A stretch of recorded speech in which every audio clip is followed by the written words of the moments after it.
नमस्कार. BA भाग 3च्या राज्यशास्त्र या विषयामध्ये आपण अमेरिकेच्या संविधानाची वैशिष्ट्ये अभ्यासली होती. या आधीच्या व्हिडिओमध्ये आपण एकूण 9 संविधानाची वैशिष्ट्ये बघितली होती. त्यामध्ये सत्ता विभाजनाचं तत्त्व. आपल्याला माहीत आहे की अमेरिकेच्या संघशासन व्यवस्थेत कार्यकारी मंडळ, कायदेमंडळ आणि न्यायमंडळ या 3 विभागामध्ये सत्तेचं विभाजन केलेलं आपल्याला दिसून येते.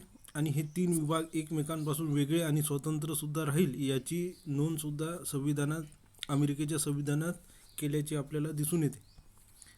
आता या सत्ता विभाजनाच्या तत्त्वाबरोबरच सत्ताचं नियंत्रण आणि संतुलन, जे मॉन्टेस्क्यूचं सत्ता संतुलनाचा सिद्धांत होता, त्याला अनुसरून सत्तेचं नियंत्रण आणि सत्तेचं संतुलन या तत्त्वाचा स्वीकारसुद्धा अमेरिकेच्या संविधानात केलेला आपल्याला दिसून येते. आता सत्तेचं नियंत्रण आणि संतुलन म्हणजेच काय होते हे आपल्याला या ठिकाणी बघायचं आहे. आता सत्तेचं नियंत्रण आणि संतुलन याच्यासाठी हवं असते की कोणताही एक विभाग आपली सत्ता ही कोणत्याही एका विभागाची सत्ता निरंकुश होणार नाही, याच्यासाठी सत्तेचं नियंत्रण आणि संतुलन असणं आवश्यक असते. आता आपल्याला माहीत आहे की कायदेमंडळ कायदे करते, कार्यकारी मंडळ कायद्याची अंमलबजावणी करते आणि न्यायमंडळ न्यायदान करते. परंतु कायदेमंडळांनी केलेले कायदे आणि कार्यकारी मंडळाने घेतलेले निर्णय हे संविधानानुसार आहे किंवा नाही हे पाहण्याची जबाबदारी आपल्याला माहीत आहे की न्यायमंडळाची आहे. आणि यावरून असं म्हणता येते की कार्यकारी मंडळावर आणि कायदेमंडळावर न्यायमंडळाचं नियंत्रण आहे असं आपल्याला या ठिकाणी म्हणता येते.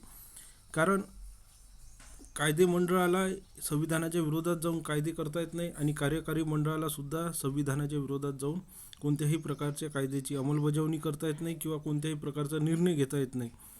आणि म्हणूनच संविधानाची रक्षण करण्याची जबाबदारी ही न्यायमंडळावर सोपवलेली आहे असं आपल्याला या ठिकाणी दिसून येते. म्हणजेच प्रत्येक विभागावर एकमेकांचं नियंत्रण या ठिकाणी आपल्याला दिसून येते. परंतु हे नियंत्रण असताना ते सुद्धा एका मर्यादेतच नियंत्रण ठेवलेलं आहे. कायदेमंडळाच्या कामकाजामध्ये किंवा कार्यकारी मंडळाच्या कामकाजामध्ये न्यायमंडळ नेहमीच हस्तक्षेप करत नाही. तर जिथं जिथं संविधानाचा प्रश्न निर्माण होते अशाच प्रसंगी न्यायमंडळ हे कार्यकारी मंडळ आणि कायदेमंडळाच्या मध्यस्थी करते किंवा त्यांच्या कामकाजात हस्तक्षेप करते असं आपल्याला या ठिकाणी म्हणता येईल. म्हणजेच सगळ्यांचं एकमेकांवर नियंत्रण आणि संतुलन हे या तत्त्वावरून आपल्याला दिसून येते. कार्यकारी मंडळ असो, कायदेमंडळ असो की न्यायमंडळ असो. म्हणूनच इथे सत्तेचं नियंत्रण आणि संतुलन आहे असं या ठिकाणी म्हटलं जाते. त्याच्यानंतरचा 11वा वैशिष्ट्य आहे मूलभूत अधिकारांचा समावेश. भारतीय राज्यघटनेतसुद्धा काही मूलभूत अधिकार आपल्याला दिलेले आहेत आणि हे मूलभूत अधिकारसुद्धा अमेरिकन राज्यघटनेवरून स्वीकारण्यात आले असं आपल्याला या ठिकाणी म्हणता येईल. मूळ राज्यघटना जेव्हा अमेरिकेची लिहिण्यात आली त्या राज्यघटनेत मूलभूत अधिकार सांगितले नव्हते. परंतु 10वी घटना दुरुस्ती करून 1791मध्ये मूलभूत अधिकाराचा समावेश अमेरिकेच्या राज्यघटनेत करण्यात आला. कारण मूलभूत अधिकाराचा समावेश राज्यघटनेत केला नसल्यामुळेच काही वसाहतींनी संविधान स्वीकारण्यास काय केलं होतं, नकार दिला होता. आपल्याला माहिती आहे की अमेरिकेत एकूण 13 वसाहती होती आणि या 13पैकी काही वसाहतींनी राज्यघटनेत मूलभूत अधिकार नसल्यामुळे राज्यघटना समाविष्ट करण्यास किंवा राज्यघटनेला मान्यता देण्यास नकार दिला होता. आणि म्हणूनच 10वी घटना दुरुस्ती करून 1791मध्ये मूलभूत अधिकाराचा समावेश करण्यात आला. त्यामध्ये मग धार्मिक स्वातंत्र्याचा अधिकार, भाषा स्वातंत्र्याचा अधिकार, मुद्रण स्वातंत्र्याचा अधिकार, शांततेने एकत्र जमण्याचे स्वातंत्र्य, व्यक्तीचे जीवित स्वातंत्र्य आणि मालमत्ता जतन करण्याचे स्वातंत्र्य म्हणजे संपत्तीचा अधिकार, या सगळ्या मूलभूत अधिकारांचा समावेश अमेरिकेच्या राज्यघटनेत करण्यात आला.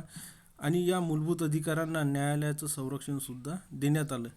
ज्याप्रमाणे भारताच्या राज्यघटनेत असणाऱ्या मूलभूत अधिकाराला न्यायालयाचं संरक्षण आहे, त्याचप्रमाणे अमेरिकेच्या राज्यघटनेने दिलेल्या मूलभूत अधिकारांना न्यायमंडळाचं सुद्धा काय झालेलं आहे, संरक्षण प्राप्त झालेलं आहे. एखाद्या व्यक्तीच्या मूलभूत अधिकारावर गदा आल्यास किंवा अतिक्रमण झाल्यास तो व्यक्ती सर्वोच्च न्यायालयामध्ये जाऊन दाद मागू शकतो. तर अशा प्रकारे मूलभूत अधिकाराचा समावेश हा सुद्धा 11वं महत्त्वाचं मूलभूत वैशिष्ट्य आपल्याला अमेरिकेच्या राज्यघटनेचं दिसून येते. त्याच्यानंतर आहे 12वं द्विगृही कायदेमंडळ. अमेरिकेच्या कायदेमंडळाला आपल्याला माहीत आहे की काँग्रेस या नावाने संबोधले जाते. आणि या काँग्रेस हा सभागृहसुद्धा द्विगृही आहे. त्याचं एक सभागृहाचं नाव सिनेट आहे, तर दुसऱ्या सभागृहाचं नाव प्रतिनिधी सभागृह आहे. सिनेट हे काँग्रेसचे वरिष्ठ सभागृह आहे, तर प्रतिनिधी सभागृह हे कनिष्ठ सभागृह आहे. सिनेट हे आपल्याला माहीत आहे की घटक राज्याचं प्रतिनिधित्व करते आणि प्रतिनिधी सभागृह हे जनतेचं प्रतिनिधित्व करते. पण असं असलं तरीसुद्धा अमेरिकेचं सिनेट हे द्वितीय किंवा वरिष्ठ सभागृह हे अतिशय शक्तिशाली सभागृह आहे. आपल्याला माहीत आहे की आपल्या देशामध्ये लोकसभा हे संसदेचं कनिष्ठ सभागृह असूनसुद्धा राज्यसभेच्या तुलनेत शक्तिशाली आहे. परंतु अमेरिकेत मात्र सिनेट हे द्वितीय सभागृह किंवा वरिष्ठ सभागृह असूनसुद्धा प्रतिनिधी सभागृहाच्या तुलनेत कसं आहे, शक्तिशाली आहे. सिनेटला प्रतिनिधी सभागृहाच्या तुलनेत जास्त अधिकार प्राप्त झालेले आहे. हे आपल्याला पुढच्या लेक्चरमध्ये बघायचंच आहे. तर अशा प्रकारे अमेरिकेचं जे कायदेमंडळ आहे ते द्विगृही आहे. त्यातलं कनिष्ठ सभागृह प्रतिनिधी सभागृह आहे, तर वरिष्ठ सभागृह हे सिनेट आहे.